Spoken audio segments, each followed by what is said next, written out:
Hello, everyone, and welcome to Samuel's Racing Show. The Indy 500 was last weekend, so I thought no one better to bring in to talk about it than the driver who finished third in the 1996 running of the Indy 500, Richie Hearn. Hey, how you doing?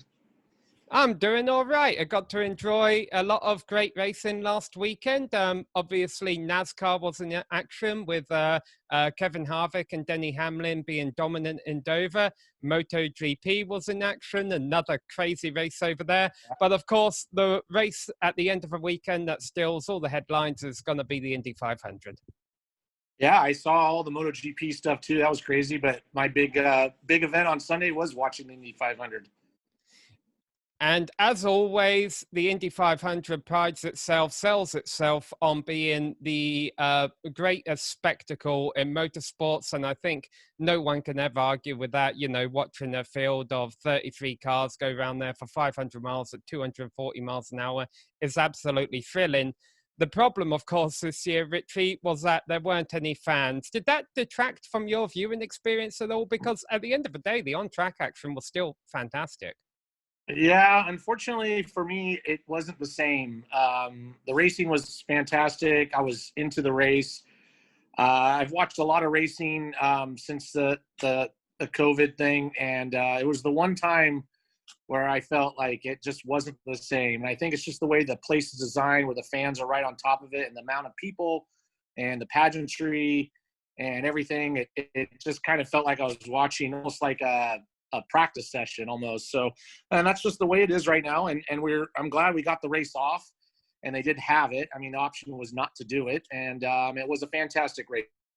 So It was, and we'll get into talking about Takuma Sato later on, but there was a tweet I saw following the race. Someone said, I'm glad someone who had won the race before won the race, because if it had been, a first-time winner, it might not have been, the same experience celebrating that first Indy 500 victory with no fans there. yeah, it's funny you say that. I told a lot of my friends afterwards, I kind of felt bad for Sato because, here he is winning the biggest race in the world, and he's up on the podium, and there's like 10 people clapping instead of, the whole thing. And hopefully next year when they have all the fans, that they'll do something special for him so he gets that. I mean, that's even no matter how many times you win it, that's part of it, And but like I say, he'll go on. He'll still get his ring. He'll get his money, and he'll still be a two-time Indy 500 champion. I thought that thing they did with the podium at the end of a race was cool as well. But I think the best way to approach this, Richie, is chronologically. So let's go all the way back to the green flag. The very first incident of a race happened in turn 2. Ed Carpenter getting a bit too ambitious, I think, honestly. Yeah, I think we saw a lot of wrecks that race, and I think a lot of drivers mentioned that the limit was very hard to find, and I think just caught him out a little bit, maybe trying to get up to the front a little too quickly, and I actually picked him as one of my top fives to maybe win the race because he's got he runs so well there, and I'm sure he was a little disappointed with that. But as a viewer perspective, I'm hoping you could explain a bit better from your perspective, being a former race at the Indy 500. Surely when you jump into one of the most arguably dangerous, treacherous races of the world, it's a bit of an endurance race, being 500 miles long, and there's so much money on the line.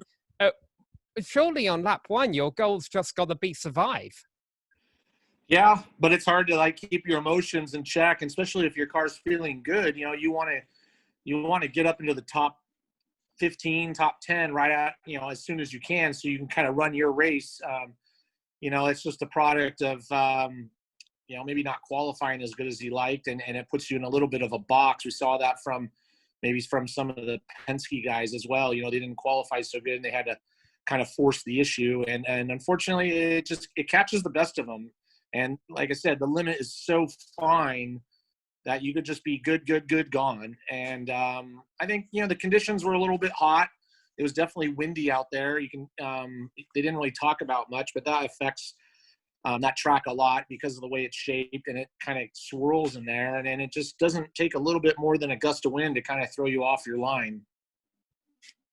So we did have a couple of cautions early and also a couple of cautions late, like we normally do in the Indy 500. But as per normal in the Indy 500, we had some great green flag run and do in the middle of a race. And had it gone green to the end, which it never really does, Scott Dixon was just walking it. Yeah, he definitely. I mean, he was just kind of cruising most of the race. He had the best car. The fuel mileage was in his favor, and but we did see that when Takuma got in front of him, he just didn't. I don't think he had the car. Honestly, I know he talks about the fuel and all that stuff. But man, I think he was struggling a little bit. You can see a little desperation getting near the end of trying to make those passes, and I don't know if we would have gone green the whole way. I don't know if he would have had anything for Takuma. I mean, Takuma would have made it very difficult. But you could tell that clean air was king. And I think that's why you saw Dixon just get up front, and he was able just to kind of pull away and run his pace. So it was interesting. I felt bad for Scott because, he's going to look back and go, man, I had this. And it just didn't play out at the end. Now, because this Indy 500 had a bit more international fans being pulled in due to Fernando Alonso, some people who may not necessarily be familiar with Scott Dixon, I'd always like to educate them on his accomplishments, because he's a driver who arguably could have, made it into Formula One had he had the right opportunities. He's a 5-time champion of the sport. He's great at saving fuel. He's great at saving fast. Richie, I've got to ask, did you ever have a chance to race against Scott Dixon during your time? And what did you think of him as a driver on track? Yeah, he was coming around. He was when I started, he came around and he was just a rookie, and he was great, really super nice guy.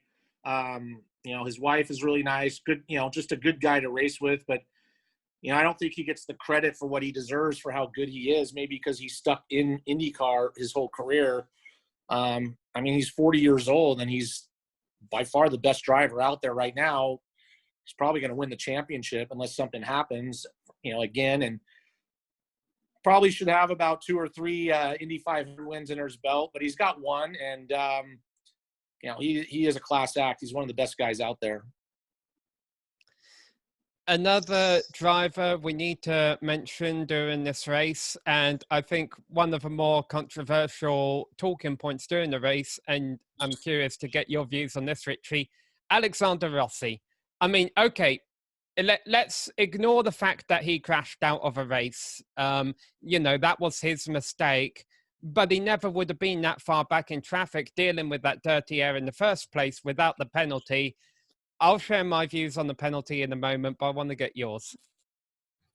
It's a really narrow pit lane. You can kind of put it to like kind of pitting at Monaco. I think the penalty was right because he got sent out, just put out in front of Takuma, and that really could have ended Takuma's race as well. It's not Alexander's fault. I mean, you just go. When the guy says go, you just go. And it's no different than, Formula One has the same thing, an unsafe pit release. And it's really comes down to the team, and it really put them in a bad spot. I'll agree with you that IndyCar racing is a team sport. Even if it wasn't Rossi's fault, if it was the pit crew's fault, he should deserve a penalty. My point of contention here is I don't know how much it was the pit crew's fault, because he was released like milliseconds after Sato was coming out of pit road. How could have a team anticipated that really when they're kind of worrying about their own pit stop? I definitely think there's two sides to the argument, I suppose. I didn't really agree with the call, but at the end of the day, it's a shame he wasn't able to get back up there and fight for the win again, because, he definitely could have gave Sato and Dixon a run for their money. Yeah, I understand. But when you're sitting in that car, you can't see anything behind you. Those mirrors are useless. And there is a guy, that's all his job is is to watch that. And, obviously you don't want to give up the track position, but they made the mistake. They had a problem with the right rear tire. It took them that little half a second is probably what changed it all. And they just panicked and sent them. So, I mean, as a driver, you just go. I've run over my own pit guy because they sent me and he wasn't out of the way. I don't know. I just dropped the clutch and send it. And, I mean, it's easy to talk about it now.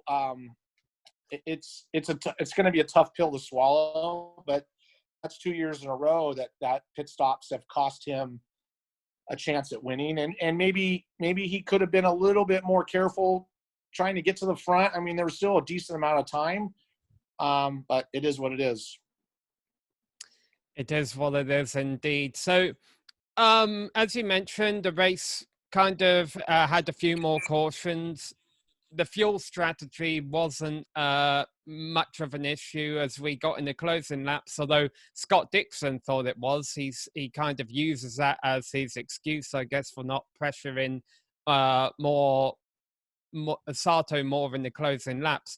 But at the end of the day, the race ended under caution anyway. And first, let's talk about that crash, Richie, because I have always worried that someone was going to spin into that wall and pit entry. Someone finally did, and they were able to walk out of their car. And I think that's pretty cool. Yeah, I mean, it's not the first time it's happened. And I really don't think there's much they can do. It's just the way the track is designed, and you come into that pit, that lane is so narrow and the track is narrow. That thing's just sitting there. Obviously, the attenuator did its job. The car did its job. And I agree with Paul Tracy about the aero screen. Probably saved his life the way he hit the wall. I was surprised at how fast that thing stopped and he didn't get hurt. Yeah, I mean, it's just, that's what makes, that just makes what the place is. It's not, I'm not going to say it's not safe. It's a dangerous place at that speed. And, look at what happened to Fernando Alonso in practice. He got lucky. He's hit the wall and just ended up backing in right between the spots, between the opening, and it could have been the same way. But yeah, it was a pretty vicious crash. I was pretty surprised that he walked away from that. Yeah, no, and that was Spencer Pidgeot was the driver involved in that incident. And like you say, it was great to see him be able to walk out under that car. So the race finishes under caution. I know you've been adamant in the past, and I agree with you that it's great that the Indy 500 is 500 miles, is 200 laps. It shouldn't have a green, white checkered or anything to force it to end under green. It would have been nice to see it end under green. IndyCar's statement was that it simply would have taken too much time to repair the barrier, which I understand. But at the end of the day, even if Dixon was backing off and saving fuel, surely there must be something in the back of his mind thinking, hey, this race could end under caution. I need to get the job done now. Well, you saw him try to make a couple of shots at it before that, and then he couldn't do it. And that's why I say I don't think he had the car. I don't think he could have done it. I mean, obviously, if we would have restarted, the car restarting is kind of a sitting duck. As far as finishing under yellow, I think it just finish. It just plays out the way it plays out. You can't force it. I mean, it's no different than if it just magically started raining with 5 laps to go. They're not going to red flag it and restart it. And honestly, I don't want to see a 5-lap shootout for the 500. That's not what it's about. Takuma made the right move. He passed him early, and it worked out for him. It could have gone either way. I know people are going to be upset, but don't manufacture it. It is what it is. I think that if they would have stopped it and taken an hour to repair and it would have really kind of, I don't know, I wouldn't have liked it. I was surprised they didn't red flag it, honestly. I thought they were going to.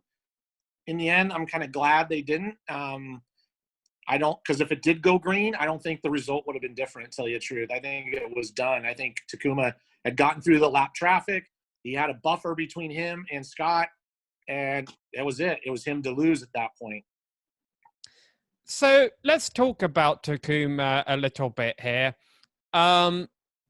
He has been a little bit controversial in the past. When he first came on the scene, he would make aggressive moves that would lead to incidents, such as when he tried to pass Dario Franchitti for the win once and crashed, which, hey, it's the last lap for the win of the Indy 500. even as a team owner, I don't think I'd care if you throw it all on the line and ended up crashing. But now here he is, a two-time Indy 500 driver. And as the broadcast team pointed out during the race, he did it maturely. He did it kind of quietly. Yeah, he just kind of played. I mean, he was fast, so it wasn't like he was a mid-packer. He qualified on the front row, faded back a little bit, did his thing, and he was there. They worked on their car. They did everything right. And, he drove maturely at the end, I should say. He drove aggressively but not dangerous. He didn't block him, gave him room, made him go to the outside, which anybody would. And he took his time in traffic. I mean, really it was starting to kind of look like he was in trouble, and then he just kind of methodically got through, and hey, more power to him. And going back to that move with Frankie, I mean, you got to send it. That was the last lap of the Indy 500 for your first win. Who wouldn't do that, honestly? Yep. And on that race too, I was surprised that Dario didn't get taken out. I mean, if that was like lap 10, it'd be a different story, but hey, more power to him. I think, he does well there. That place just sometimes, and I felt that way when I was there. I just love that place. I felt comfortable, confident. Some people don't. And he is one of those people that just, he's up there all the time. I mean, he has a strong finishing record, not just don't even include his wins. I mean, maybe I shouldn't say finishing record, but he's run strong there all the time, and you can never count him out. No, yeah, I wouldn't be surprised if this wasn't his last win, honestly. I know he's getting old, but that doesn't seem to be slowing the likes of Scott Dixon down. Yeah. I mean, it takes a lot. I mean, I was really happy for the Rahal team. I kind of consider them a little bit of an independent per se. And they've struggled in the past, just kind of mediocre. And it's good to see that, Bobby's team and come up to the front. They had obviously Graham finishing third. I mean, look at Scott Dixon. He just turned 40. It takes experience. It takes experience to win there. And you're seeing that. You saw it happen yesterday. Or 2 days ago, sorry. Yeah. Well, 3 days ago by the time this is on YouTube, I think. All right. Complete tangent here, but we mentioned the broadcast crew during the race. The only female you really saw during the entire event was Danica Patrick up there in the analysis. I think, honestly, I preferred her as an analysis than when she did NASCAR Xfinity a few years ago. They had her do play-by-play. I think she was a little out of her depths there. But no female drivers on the grid for this year's Indy 500, which is something that hasn't happened in a few years and something that Pippa Mann was a little vocal about on social media. Richie, I know you're currently a driving instructor, and I'm sure during your time as a racing driver, you've been able to race females out there on the circuit. I just wanted to get your thought. Was it a disappointment in your opinion that there weren't any females on the grid? And just get a couple words on that. I didn't really even think about it that much. I mean, there's not a lot of females right now in the U.S. racing in that environment. Pippa and some of the other women, they're all racing all over else in the world. I mean, it's not like they're not racing. They've gone and found other opportunities, and it just kind of goes in cycles. I think, just in general, there's just not a lot of women racers, so there's less to choose from. It comes down to sponsorship dollars, just like it is for anybody else. And, that'll change. I mean, they got the W Series, right? And that's going to show some good drivers. And if they choose to go that path, there'll be openings to them. But some of those other women, they chose to go to Australia or Japan or Europe. And, that's just the way it plays out. I don't think it was anything done on purpose or anything. It just there just weren't any seats available. Yeah. No, I think too, I don't, and let me put up one more thing on that. I think too, the fact that the race was run in August, it kind of like, not say last minute, but they only had a couple days. It was a really shortened deal.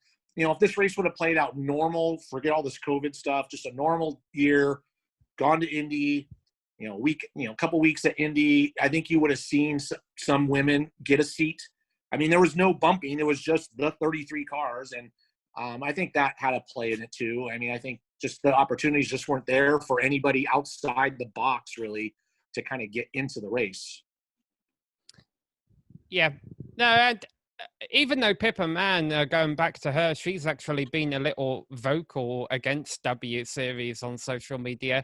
I have kind of enjoyed how it has put a few female drivers that the average fan wouldn't have known about there, kind of in the limelight, such as Butchke Iwisa, such as Jamie Chadwick, who currently has a driver with Premier Racing. So it will be interesting to see if those drivers make it somewhere. So there's not a lot to talk about on diversity as far as gender is concerned, but as far as different nationalities are concerned, Richie, there's one driver we haven't really mentioned at all yet, and that's Fernando Alonso. I was really surprised. I really would have liked to seen him run up front because he brings a lot to the table, and he's so good.